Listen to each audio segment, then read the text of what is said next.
فرزند زہرا یہ حالات برے ہیں۔ کاشانۂ بصیرت ایک ایسا مکمل یوٹیوب چینل جس پر محروم بصارت کے لیے بالخصوص اور تمام افراد کے لیے بالعموم سینکڑوں کی تعداد میں اسلامی کتب دستیاب ہیں۔ لہذا گزارش ہے کہ آپ اپنی ذمہ داری نبھاتے ہوئے کاشانۂ بصیرت کو سبسکرائب کرنے کے ساتھ ساتھ بیل آئیکن کو پریس کیجیے تاکہ آپ علم کے حصول کے ساتھ ساتھ مذہب اہل بیت کی اشاعت میں بھی اہم کردار ادا کرتے رہیں۔ کاشانۂ بصیرت، کاشانۂ بصیرت، کاشانۂ بصیرت۔ فرزند زہرا یہ حالات برے ہیں۔ السلام علیکم ورحمۃ اللہ وبرکاتہ۔ سامعین، آپ سماعت فرما رہے ہیں استاد جعفر سبحانی صاحب کی کتاب آئین وہابیت۔ آج ہم آپ کے سامنے اس کی 11ویں ریکارڈنگ پیش کریں گے، صفحہ نمبر 160۔ باب نمبر 10 جاری تھا اور ہم نے جہاں سے سلسلے کو روکا تھا وہیں سے انشاءاللہ دوبارہ شروع کرتے ہیں۔ عنوان ہے ارواح مقدسہ سے حاجت روائی کی درخواست۔ ابن تمیمہ اور اس کے ماننے والے خاص قسم کے منصوبے کی بنا پر اس بات کی منکر ہیں کہ اصحاب رسول صلی اللہ علیہ وآلہ وسلم اور ان کے بعد مسلمانوں نے نہ صرف جناب رسول اکرم صلی اللہ علیہ وآلہ وسلم بلکہ دوسرے بزرگان دین سے کسی حاجت روائی کے لیے درخواست کی تھی۔ ان لوگوں کا کہنا ہے کہ بزرگان امت سے جو کہ گزر گئے ہیں، کوئی بھی صحابہ کے دور میں یا تابعین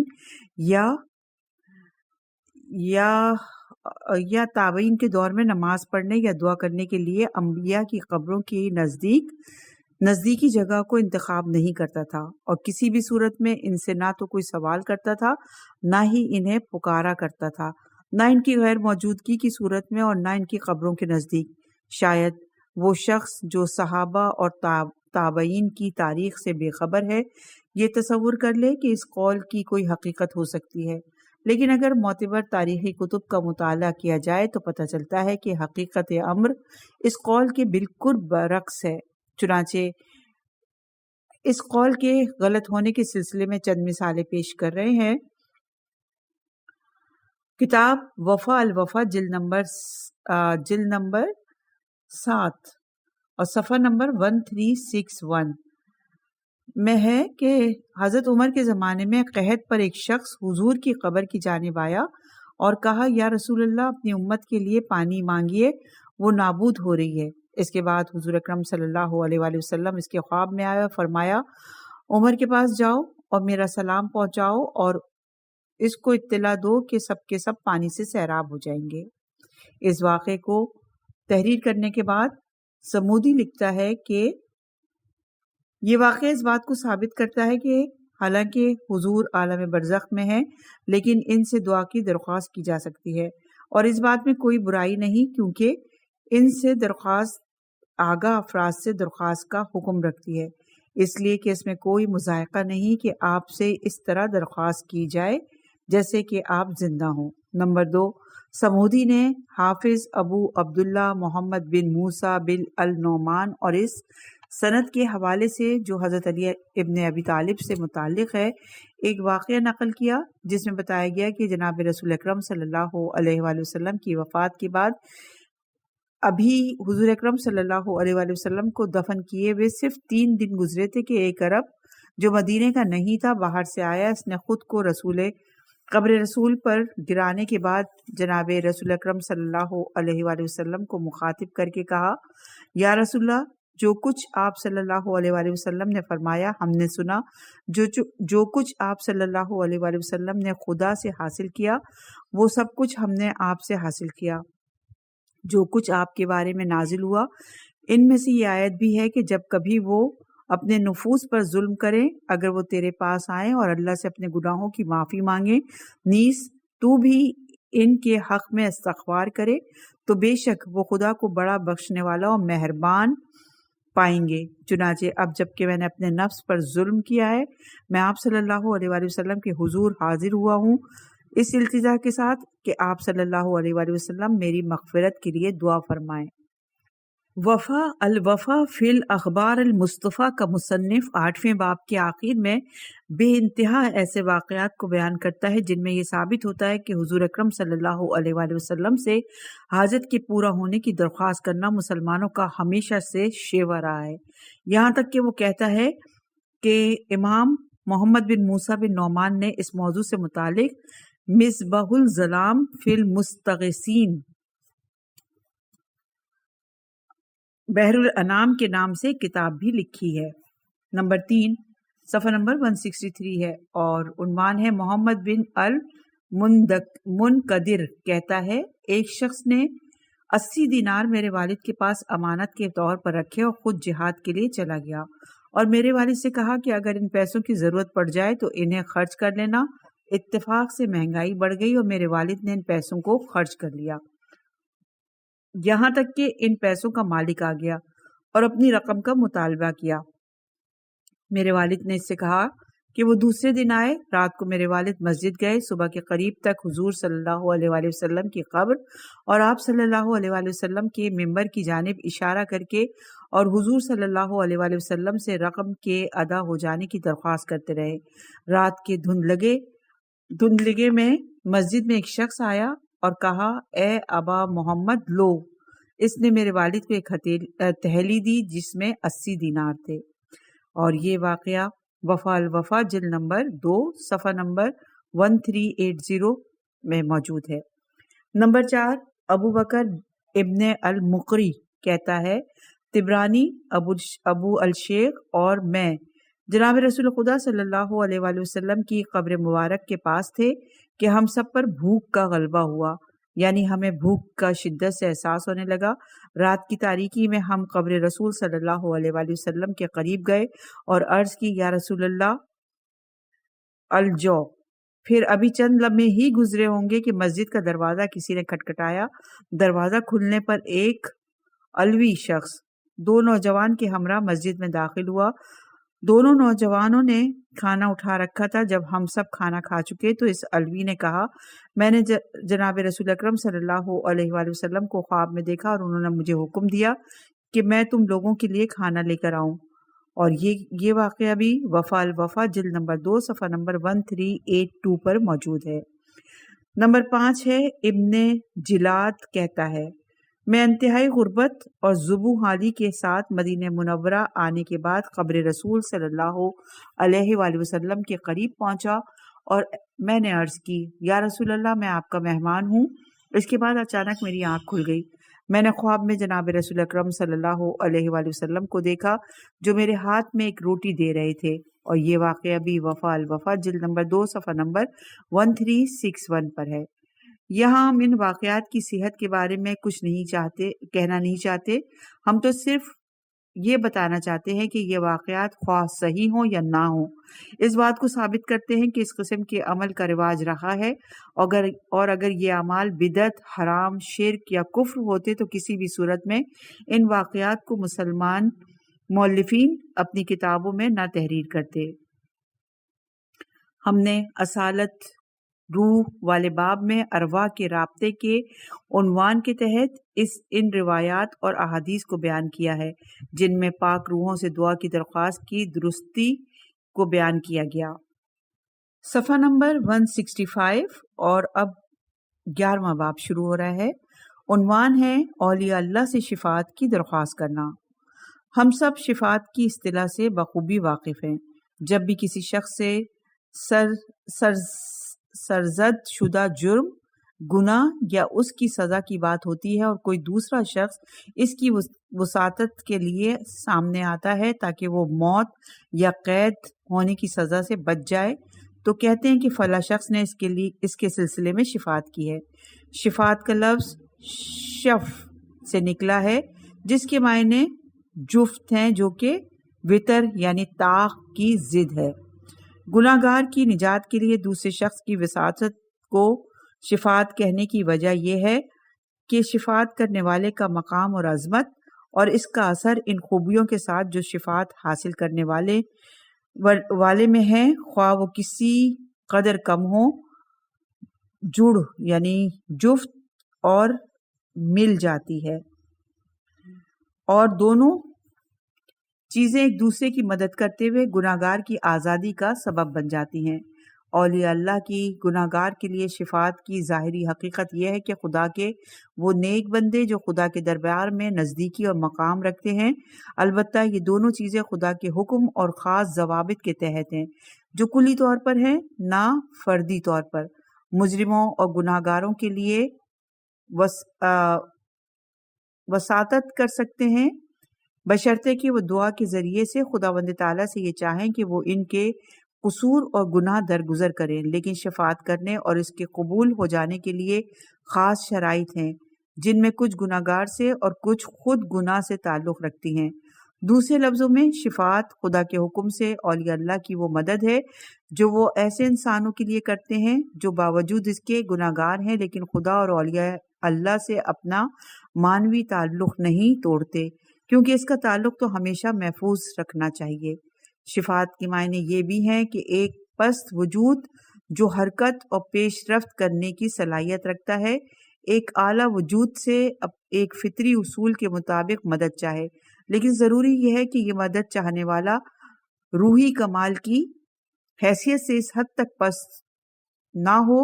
کہ حرکت اور پیش رفت کرنے کی تمام طاقت کو کھو دے اور ایک پاک انسان میں تبدیل ہونے کے تمام امکانات اور احتمالات سے محروم ہو جائے۔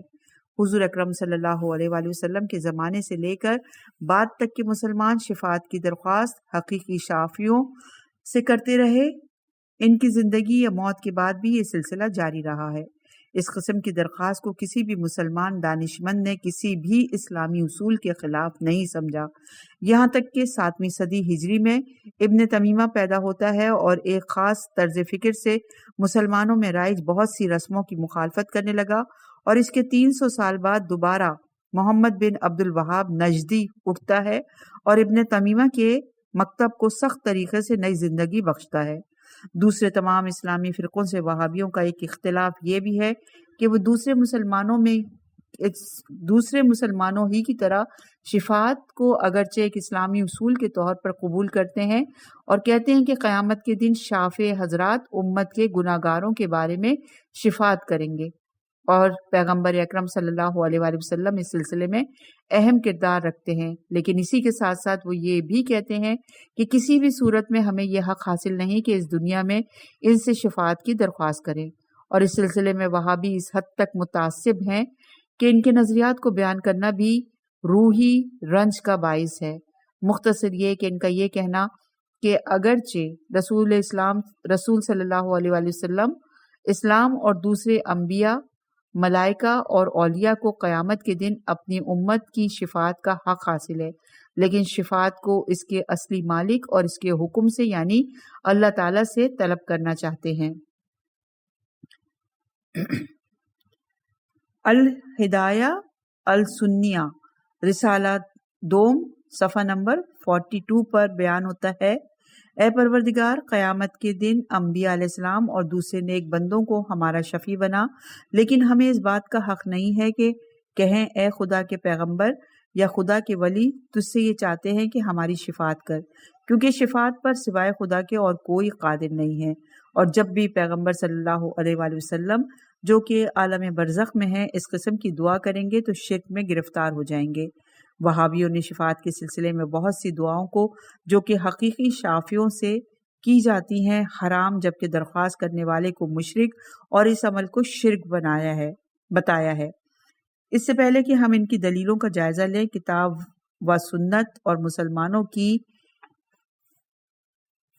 رسم و رواج کا جائزہ پیش کریں گے، پھر اس کے بعد وہابیوں کے دلائل کا جائزہ لیں گے۔ صفحہ نمبر 168 ہے، عنوان ہے شفاعت کی درخواست اور ہمارے دلائل۔ درخواست شفاعت کے صحیح ہونے کے سلسلے میں ہمارے دلائل کے 2 پہلو ہیں جن سے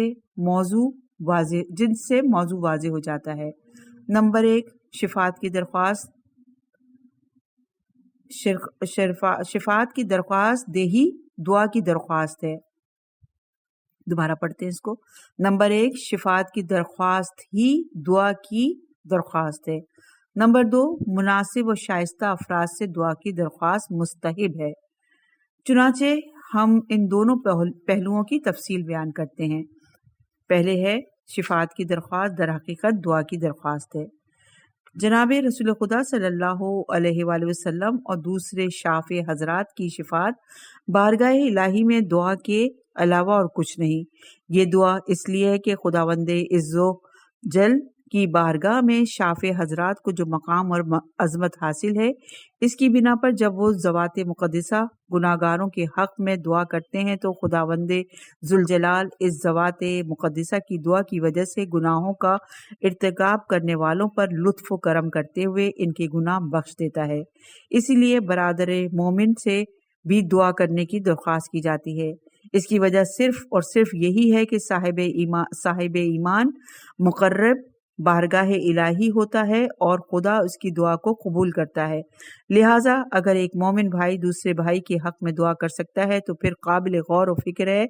یہ بات کہ آخر مسلمان کیوں کر جناب رسول اکرم صلی اللہ علیہ وآلہ وسلم یا دیگر ذوات مقدسہ سے دعا کی درخواست کو مستحسن عمل قرار نہیں دے سکتے۔ نیز آخر وہ کون سی وجہ ہے جس کی بنا پر مسلمان علماء جن میں وہابی بھی شامل ہیں اس حقیقت کو تسلیم کرنے کے لیے تیار نہیں ہیں۔ اگرچہ یہ کہنا درست نہیں کہ قیامت کے دن شفاعت کا مطلب بارگاہ خداوندی میں مکمل طور پر دعا کہلائے گا، تاہم پھر بھی ایک حد تک یہ کہنا صحیح ہے کہ شفاعت کے مفہوم کی روشنی میں وہ ایک قسم کی دعا ہی ہے۔ وہ لوگ جو یہ کہتے ہیں کہ بارگاہ خداوندی میں صاحب جاہ و مقام ہستی اللہ کے حضور ہماری شفاعت کر، در حقیقت وہ اپنے اس قول سے اسی حقیقت کا اقرار کرتے ہیں جو ہم بیان کر چکے ہیں۔ نظام الدین نیشاپوری نے اس آیت کی تفسیر میں سورہ نساء کی آیت نمبر 85 میں واضح طور پر تحریر کیا ہے کہ مسلمانوں کے لیے شفاعت کی حقیقت التجا یعنی دعا کرنا ہے۔ حضور کے حوالے سے بیان کیا گیا ہے کہ جو بھی اپنے مسلمان بھائی کے لیے دعا کرے گا اس کی دعا قبول ہو جائے گی، اور فرشتہ جواب میں کہتا ہے کہ ایسا ہی تیرے لیے بھی ہوگا، کیونکہ ابن تمیمہ ان لوگوں میں سے ہے جو زندہ سے دعا کی درخواست کو صحیح قرار دیتے ہیں۔ اس لیے انبیاء اور اولیاء اللہ ہی سے شفاعت کی درخواست کرنا ضروری نہیں ہے، بلکہ ہر مومن شخص سے جو درگاہ خدا میں مقبول ہو یا درخواست کی جا سکتی ہے۔ فخر الدین رازی کا شمار ان علماء میں ہوتا ہے جنہوں نے شفاعت کو صرف اللہ تعالیٰ کی ذات سے ہی مخصوص نہیں کیا، بلکہ کہا ہے کہ ہر وہ مومن شخص جسے بارگاہ خداوندی میں تقرب حاصل ہو اس سے شفاعت کی درخواست کی جا سکتی ہے۔ نیز موصوف نے شفاعت کو بارگاہ خداوندی میں دعا کی حیثیت سے تعبیر کیا ہے۔ سورہ غافر کی آیت نمبر 7 میں، اور ایمان لانے والوں کے حق میں عرش الہی کے حامل فرشتے دعائے مغفرت کرتے ہیں اور کہتے ہیں، اے ہمارے رب، تو اپنی رحمت اور اپنے علم کے ساتھ ہر چیز پر چھایا ہوا ہے۔ فخر رازی کا کہنا ہے کہ یہ آیت ثابت کرتی ہے کہ حاملان عرش اب فرشتوں کی شفاعت صرف گناہگاروں کے بارے میں ہے۔ حضور صلی اللہ علیہ وآلہ وسلم اور دوسرے انبیاء کی شفاعت بھی اسی گروہ کے بارے میں ہے۔ اس لیے خداوند عالم یہ حکم دیتا ہے سورہ محمد کی آیت نمبر 19 میں، اپنے گناہوں اور با ایمان لوگوں کی بخشش کے لیے دعا کرو۔ حضرت نوح نے اپنے والدین اور ان لوگوں کے لیے جو ایمان لائے اور ان تمام با ایمان لوگوں کے بارے میں جو قیامت تک آئیں گے بخشش کی دعا فرمائی اور اس طریقے سے اپنے فریضہ شفاعت کو پورا کیا۔ سورہ نوح کی آیت نمبر 28 میں فخر الدین رازی کا یہ بیان اس بات کو ثابت کرتا ہے کہ اس نے شفاعت کو گناہگار کے لیے شفیع کی دعا اور شفاعت کو دعا کی درخواست کے معنی میں لیا ہے۔ احادیث میں ایسے واضح اشارے موجود ہیں جن میں بیان کیا گیا ہے کہ ایک مسلمان کے لیے ایک مسلمان کی دعا شفاعت ہے۔ ابن عباس حضور اکرم صلی اللہ علیہ وآلہ وسلم کے حوالے سے بیان کرتے ہیں،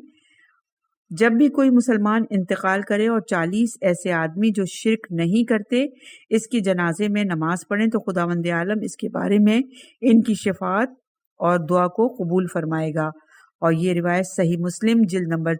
3 صفحہ نمبر 54 پر ہے۔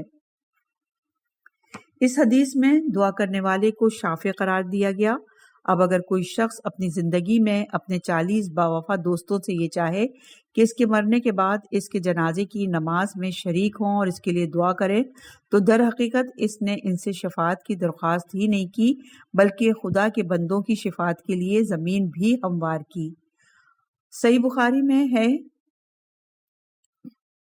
کہ ایک باب موجود ہے اور اس باب میں واضح کیا گیا ہے کہ جب لوگوں نے اپنے امام سے شفاعت کی درخواست کی کہ ان کے لیے بارش کی دعا کریں تو ان کی درخواست کو رد نہیں کیا گیا۔ یہی نہیں بلکہ صحیح بخاری میں ہی ہے کہ ایک اور باب میں کہ القحط کے عنوان کے تحت جبکہ مشرکین قحط کے سلسلے میں شفاعت کی درخواست کرتے ہیں مسلمانوں سے، جس میں بتایا گیا کہ مشرکین نے مسلمانوں سے شفاعت طلب کی۔ بہرحال ان دونوں بابوں کی روایات سے پتہ چلتا ہے کہ شفاعت کی درخواست دراصل دعا ہے اور اس کو کسی دوسرے رنگ میں تفسیر نہیں کرنا چاہیے۔ یہاں تک ایک بات کو واضح کیا گیا اور وہ یہ کہ شفاعت کی حقیقت سوائے دعا کے اور کچھ نہیں۔ اب ہم دوسری دلیل کو بیان کرتے ہیں، یعنی کسی مومن بھائی اور اولیاء اللہ سے دعا کی درخواست ایک مستحب فعل ہے۔ صفحہ نمبر 171 ہے، عنوان ہے قرآن اور حضور صلی اللہ علیہ وآلہ وسلم سے دعا کی درخواست۔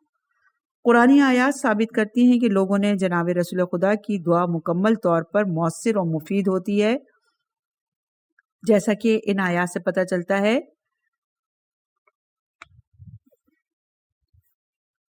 یہاں پر سوروں کے نام نہیں لکھے ہیں، بس لکھا ہے کہ اپنے گناہوں اور با ایمان لوگوں کے لیے بخشش کی دعا کی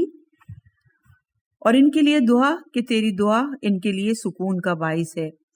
یہ سورہ نساء کی آیت نمبر 64 ہے۔ اور جب انسان کے لیے حضور صلی اللہ علیہ وآلہ وسلم کی دعا کے لیے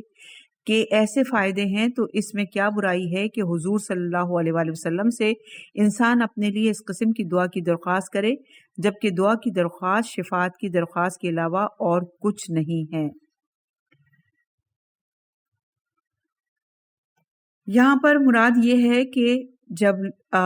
آپ کے پاس آ جائیں، یعنی پیغمبر اکرم صلی اللہ علیہ وآلہ وسلم سے دعا اور بخشش کی درخواست کریں۔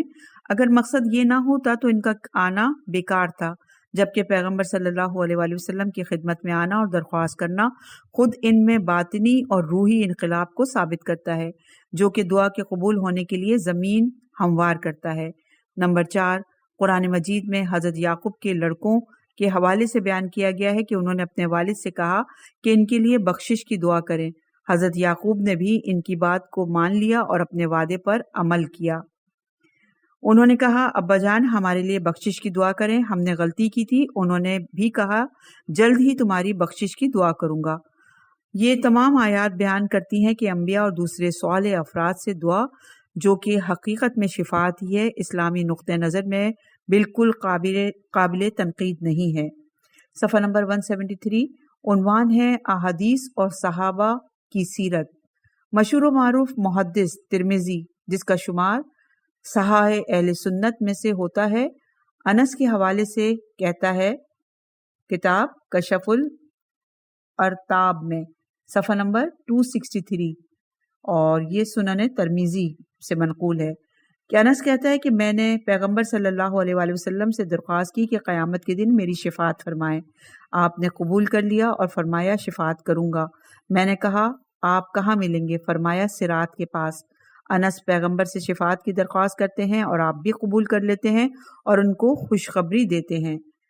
سواد قارب، جن کا شمار جناب رسول اکرم صلی اللہ علیہ وآلہ وسلم کے دوستوں میں ہوتا ہے، انہوں نے حضور اکرم صلی اللہ علیہ وآلہ وسلم سے اپنے اشعار میں یوں شفاعت کی درخواست کی کہ اے پیغمبر، قیامت کے دن میری شفیع بنیے، اس دن جبکہ دوسروں کی شفاعت سواد قارب کے لیے فائدہ مند اور مفید نہیں ہوگی۔ حمیر قبیلے کے تبع نامی ایک شخص نے پیغمبر اکرم صلی اللہ علیہ وآلہ وسلم کی پیدائش سے پہلے سنا تھا کہ جلد ہی خدا کی جانب سے سرزمین حجاز میں ایک نبی آئے گا۔ چنانچہ اس نے مرنے سے پہلے خط لکھا اور اپنے عزیزوں سے درخواست کی کہ اگر کبھی ایسا پیغمبر مبعوث ہو تو میرا خط اس کو دینا۔ خط میں تحریر تھا، اگر میری عمر نے وفا نہیں کی اور تیرے دیدار سے پہلے اس دنیا سے رخصت ہو گیا تو آخرت میں میری شفاعت کرنا اور مجھ کو بھول نہ جانا۔ جب یہ خط پیغمبر صلی اللہ علیہ وآلہ وسلم کے پاس پہنچا تو آپ نے 3 دفعہ کہا مرحبا میرے نیک بھائی تبا، یہ نام ہے اس کا تبا، تے سے ہے تے بے این۔ اگر شفاعت کی درخواست کرنا شرک ہوتا تو کسی بھی صورت میں پیغمبر صلی اللہ علیہ وآلہ وسلم اس کو اپنا بھائی نہیں کہتے اور 3 مرتبہ مرحبا نہیں کہتے۔ صفحہ نمبر 174، مرنے کے بعد کسی سے شفاعت کی درخواست کرنا۔ ہم احادیث پر مبنی اس حصے پر یہ بیان کریں گے کہ حقیقی شفیع سے شفاعت کی درخواست کرنے میں کوئی برائی نہیں ہے، خواہ یہ درخواست شفیع کی زندگی میں کی گئی ہو یا اس کے مرنے کے بعد۔ سب سے پہلے اس سلسلے میں ان احادیث کا ذکر کیا جائے گا کہ جن میں کہا گیا ہے کہ پیغمبر کے صحابہ آپ صلی اللہ علیہ وآلہ وسلم کی وفات کے بعد آپ صلی اللہ علیہ وآلہ وسلم کی پاک روح سے شفاعت کی درخواست کیا کرتے تھے۔ ابن عباس کہتے ہیں کہ جب حضرت علی علیہ السلام نے پیغمبر کو غسل دیا اور کفن پہنا چکے تو آپ صلی اللہ علیہ وآلہ وسلم کے چہرے مبارک کو کھولا اور فرمایا، نہج البلاغہ کا خطبہ نمبر 230 میں یہ ہے، میرے ماں باپ آپ پر فدا ہوں، آپ اپنی زندگی میں اور مرنے کے بعد بھی پاک و پاکیزہ ہیں، اپنے پروردگار کے سامنے ہمارا ذکر بھی فرمائیے گا۔ نمبر 2، جب رسول اکرم صلی اللہ علیہ وآلہ وسلم کی وفات ہوتی ہے تو حضرت ابوبکر نے حضور اکرم صلی اللہ علیہ وآلہ وسلم کے چہرے مبارک کا بوسہ لینے کے بعد کہا، میرے ماں باپ آپ پر قربان ہوں، آپ زندگی اور موت دونوں حالتوں میں پاک و پاکیزہ ہیں، اپنے پروردگار کے سامنے یا رسول اللہ ہمارا بھی ذکر کیجیے گا اور ہمیں بھولیے گا نہیں۔ اور یہ روایت لکھی ہے کشف الارتباب، صفحہ نمبر 265، اور نقل از خلاصۃ الکلام۔ ان روایات سے یہ بات واضح ہو جاتی ہے کہ شفاعت کی درخواست خواہ وہ شفیع کی زندگی میں ہو یا اس کی موت کے بعد، اس میں کوئی فرق نہیں، اس لیے کہ اگر ان آیات اور روایات کے علاوہ جنہیں بیان کیا گیا ہے مسلمانوں کے مختلف ادوار میں رائج رسم و رواج کو پیش نظر رکھا جائے کہ دیکھا جائے تو شفاعت کی درخواست کا مسئلہ اس انداز سے واضح اور روشن ہو جاتا ہے کہ پھر اس مسئلے کے بارے میں کسی قسم کے شک و شبے کی گنجائش باقی نہیں رہتی۔ پھر اس ضمن میں سب سے بڑی اور اہم بات، جناب رسول اکرم صلی اللہ علیہ وآلہ وسلم کی وفات کے بعد حضور صلی اللہ علیہ وآلہ وسلم کے صحابہ کی طرف سے جناب رسول خدا صلی اللہ علیہ وآلہ وسلم سے دعا کی درخواست کرنا، اس لیے کہ اگر یہ صحیح ہے کہ اصحاب رسول جناب رسالت مآب کی وفات کے بعد حضور صلی اللہ علیہ وآلہ وسلم سے اپنی مغفرت کے لیے دعا کرنے کی درخواست کرتے تھے تو شفاعت کی درخواست بھی بالکل جائز ہے، اس لیے کہ درخواست شفاعت در حقیقت دعا کی درخواست ہی ہے۔ اس ضمن میں مزید معلومات کے لیے زیر نظر کتاب کے مؤلف کی تصنیف شفاعت در قلم و عقل و قرآن و حدیث کا مطالعہ کیجیے، جس میں مصنف نے متعلقہ موضوع کی ضمن میں اہل سنت کی کتاب سے 45 احادیث اور اہل تشیع کی کتاب سے 52 احادیث بیان کی ہیں۔ صفحہ نمبر ہے 176، باب شروع ہو رہا ہے 12واں، عنوان ہے طلب شفاعت کے ناجائز ہونے کے بارے میں وہابیوں کے دلائل۔ پچھلے باب میں درخواست شفاعت کے صحیح ہونے کے سلسلے میں دلائل بیان کیے گئے اور اب درخواست شفاعت کے مخالفین کے دلائل کا جائزہ لیتے ہیں۔ مخالفین نے کچھ دلائل بیان کیے ہیں جن کے تحت اولیاء اللہ سے شفاعت کی درخواست کو حرام کہا گیا ہے۔ یہاں پر مختصر طور پر ان کا جائزہ لیا جائے گا۔ نمبر 1، شفاعت کی درخواست شرک ہے۔ یہاں شرک سے اس گروہ کا مقصد عبادت میں شرک ہے، اسی لیے کہا جاتا ہے کہ شفاعت کی درخواست شفیع کی پرستش ہے۔ اس سے قبل تفصیل سے عبادت کے موضوع پر بحث کی گئی ہے اور واضح کیا گیا ہے کہ کسی شخص یا ذات سے ہر قسم کا سوال یا شفاعت کی درخواست کرنا اس صورت میں عبادت سمجھا جائے گا جبکہ اس شخص یا ذات کو خدا یا رب اللہ اور جہان آفرین کا ہدایت کار یا مبدع یا خدائی کاموں کا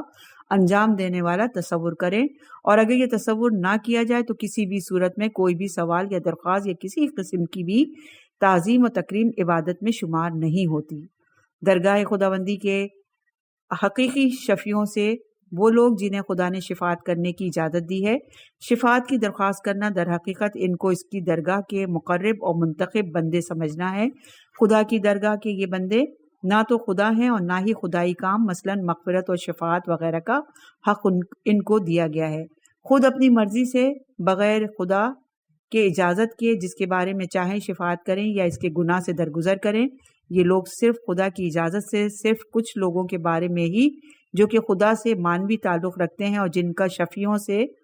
روحانی رشتہ ہے، ان کے گناہوں کو بخش دینے کی درخواست اور مغفرت کی دعا کر سکتے ہیں۔ اس قسم کی درخواست اور بھی ایک ایسے شخص سے جو کہ درخواست کرنے والے کی نظر میں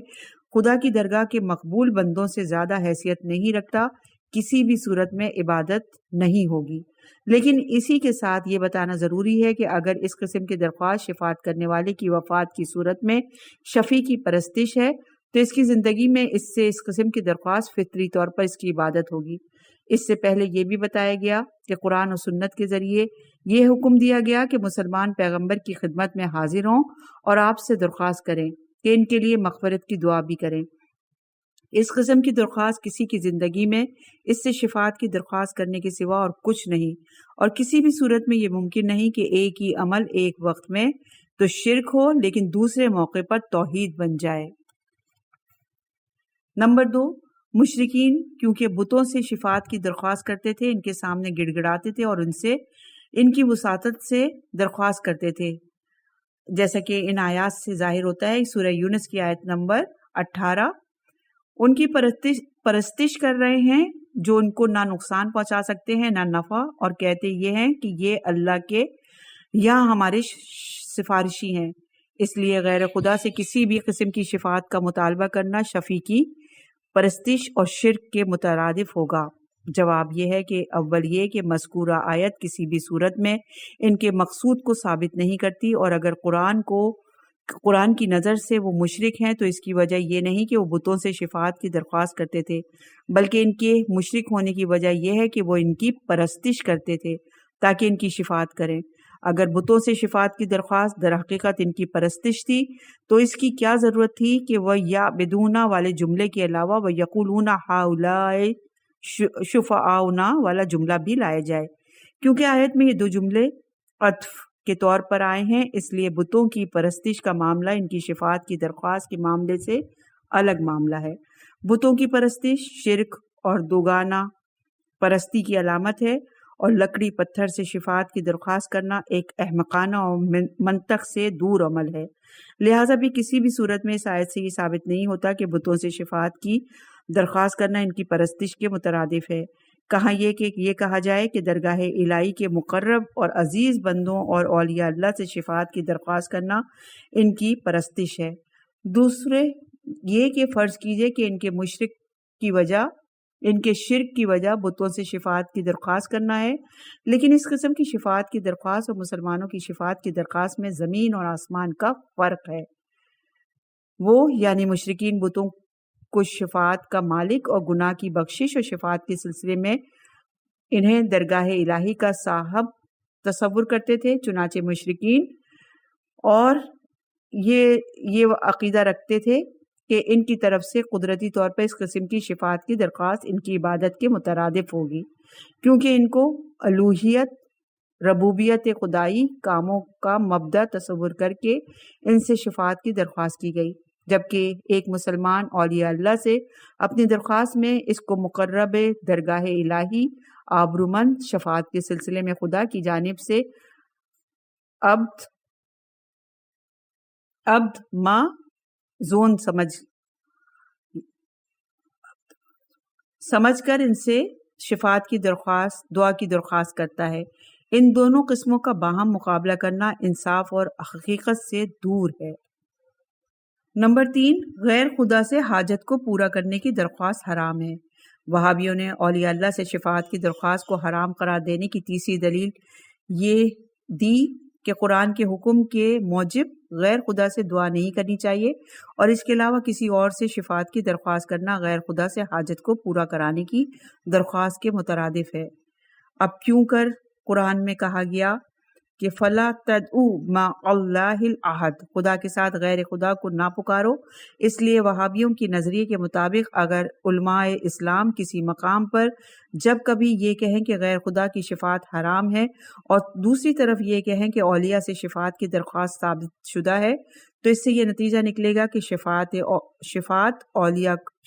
اولیاء کو بھی خدا شفاعت اولیاء کو بھی خدا ہی سے چاہیے، نہ یہ کہ خود اولیاء سے شفاعت کی درخواست کریں۔ اس بات کا ثبوت کہ اس قسم کی دعوتیں عبادت اور پرستش ہیں اس آیت سے بخوبی پتہ چلتا ہے۔ سورہ غافر کی آیت نمبر 60 میں ارشاد ہوتا ہے، مجھے پکارو میں تمہاری دعائیں قبول کروں گا۔ جو لوگ گھمنڈ میں آ کر میری عبادت سے منہ موڑتے ہیں ضرور ذلیل و خوار ہو کر جہنم میں داخل ہوں گے۔ ملاحظہ کیجیے اس آیت کے شروع میں دعوت یعنی ادونی کا جو لفظ اور آخر میں عبادت کا لفظ آیا ہے، جو کہ اس بات کا ثبوت ہے کہ دعوت اور عبادت کے ایک ہی معنی ہیں۔ اخلاقی کتابوں میں ان دونوں لفظوں کے ایک ہی معنی بیان کیے گئے ہیں۔ پرستش کی اصل حقیقت دعا ہے۔ جواب اول یہ کہ فلا تدعو والا جملہ جس میں غیر خدا کی دعوت کو حرام قرار دیا گیا ہے، اس سے پہلے کی آیت کو مد نظر رکھتے ہوئے جس میں کہا گیا کہ ان المسجد اللہ، یہ جملہ اس بات کو ثابت کر رہا ہے کہ اس آیت میں دعوت کو خاص معنی میں استعمال کیا گیا ہے جو کہ پرستش کا لازمہ ہے، یعنی وہ عبادت جس میں اس کے سامنے جس کو اللہ، خدا، صاحب اختیار اور حاکم مطلق سمجھتے ہیں بے انتہا خضوع دکھانا، اور کسی بھی صورت میں یہ صفات اس شخص کے لیے نہیں جس کو خدا ہی نے اپنی طرف سے شفاعت کرنے کا حق عطا کیا۔ دوسرے یہ کہ وہ چیزیں جس کو آیت میں حرام قرار دیا گیا ہے وہ یہ ہے کہ کسی کو خدا کے ساتھ ملائیں اور پکاریں اور اس کو خدا سمجھیں۔ ما اللہ کا لفظ اسی حیثیت کو واضح کرتا ہے۔ اب اگر کوئی پیغمبر سے یہ چاہے کہ اس کے لیے دعا کریں، خدا اس کے گناہوں کو بخش دے اور اس کی حاجت کو پورا کرے، تو اس شخص نے کسی بھی صورت میں خدا کے ساتھ کسی کو نہیں ملایا ہے، اور اس دعوت کی حقیقت سوائے خدا کی دعوت کے اور کچھ نہیں۔ اگر کچھ آیات میں بتوں سے حاجت کو پورا کرنے کی درخواست کو شرک بتایا گیا ہے تو اس کی وجہ یہ ہے کہ وہ جھوٹے خداؤں پر ایمان رکھتے تھے جو کہ خدا کے کچھ یا تمام کاموں کو انجام دینے سے قادر تھے۔ اس لیے قرآن میں ان افکار کی تنقید کے طور پر فرمایا گیا، سورہ آل عمران کی آیت نمبر 197، اور اس اللہ کو چھوڑ کر جن کی تم پرستش کرتے ہو وہ نہ تو تمہاری کوئی مدد کر سکتے ہیں اور نہ ہی خود اپنی مدد کرنے کے قابل ہیں۔ اسی کے علاوہ ایک اور مقام پر سورہ آل عمران کی آیت نمبر 194 میں تم لوگ خدا کو چھوڑ کر جنہیں پکارتے ہو وہ تو محض بندے ہیں جیسے تم بندے ہو۔ مختصر یہ کہ مشرکین بتوں کو جھوٹے خدا تصور کرتے تھے، ان کو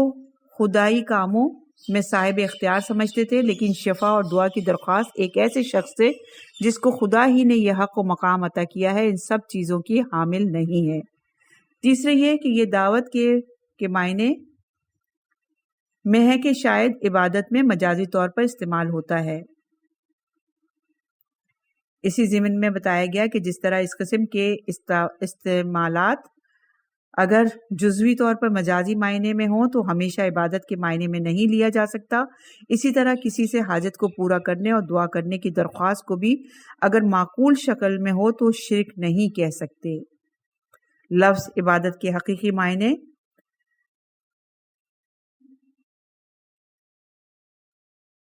لفظ عبادت کے حقیقی معنی بجا لانے کے ہیں، جو کبھی عبادت کی شکل میں بھی ہے اور کبھی دوسروں کو دعوت دینے کے معنی میں بھی ہے جو کہ عبادت کی شکل میں ہو۔ نمبر 4، شفاعت کا تعلق صرف خدا سے ہے۔ ان تمام آیات سے پتہ چلتا ہے کہ شفاعت کا تعلق صرف خدا ہی سے ہے، اس لیے دوسروں سے شفاعت کرنے کے کیا معنی ہیں۔ 12واں باب ابھی جاری ہے، انشاءاللہ کہ اگلی ریکارڈنگ میں اسے مزید آگے بڑھائیں گے۔